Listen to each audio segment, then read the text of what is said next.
Hello and welcome back to my channel. I know it's been a while that I've been on here speaking to you guys. You've put up with a lot of singing videos lately. Those are at the request of my mom and my sister, so we don't get to see each other as much as we'd like to during this COVID time.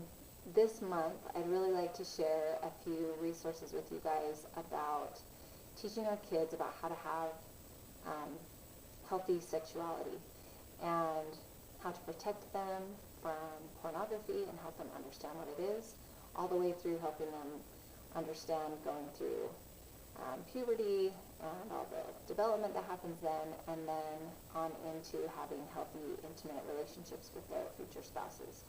I feel like as parents, we know we're supposed to talk to our kids about being smart with their finances and how to keep their bodies clean and how to do laundry and do dishes and how to drive and all the little things that help them be successful adults, how to take care of their bodies through exercise and eating healthily. But some parents that I know just really shy away with talking to their kids about sex and their bodies and desire.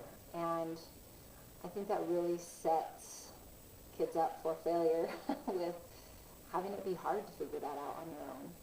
I grew up in a home where sexuality was discussed frequently and in normal and easy ways. I knew that I could ask my parents about anything. I knew that sex was a good thing and that I was just waiting for the right time and the right person. And most of my friends did not have parents who talked to them about it at all. Maybe like the talk one time.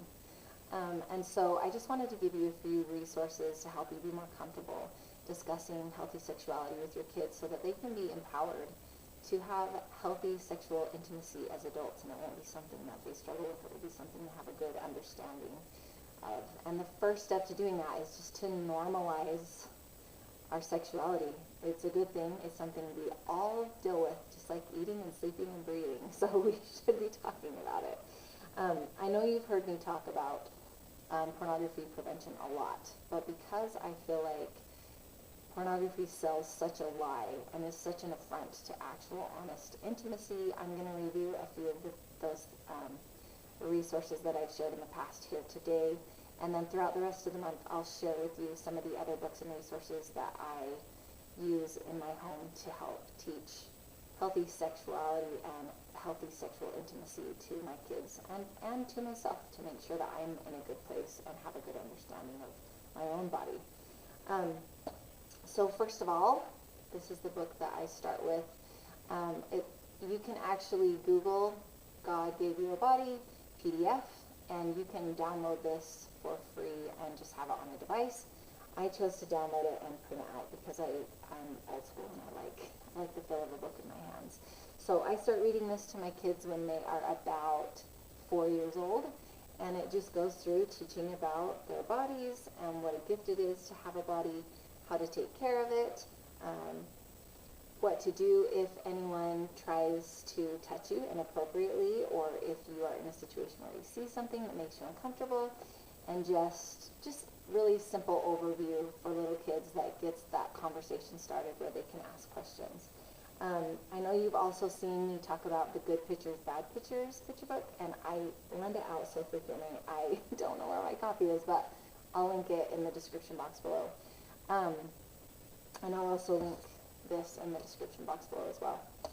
But that book I read, the Good Pictures, Bad Pictures book, I read with my kids the summer before they start kindergarten.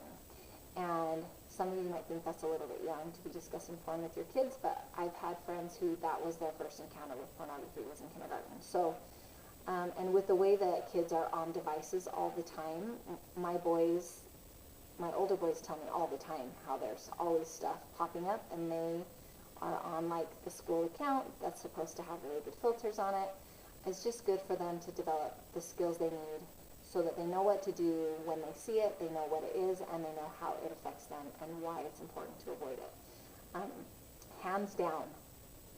In fact, I can't think of one instance that a marriage that I know of that has been really, really challenging for both spouses or have ended in divorce, or even with a friend of mine going into prison because of his pornography addiction and the way that it completely destroyed my friend, his wife. Her life was just completely turned upside down, and in the end, she's been okay, and she was able to protect her family. But pornography really is the lie to true intimacy. So making sure that we are preparing our kids and having these conversations just sets them up for success and having true intimacy, not starting with the addiction and the changes to their brain and their appetites that happen through thinking it's not a big deal and having to figure that out on their own instead of knowing that it's okay to talk to mom and dad about it. So that's where I'll seal it up today. Look at those resources. Think about how you can talk with your kids about sexual health to prepare them to be successful. And I'll catch you in the next video.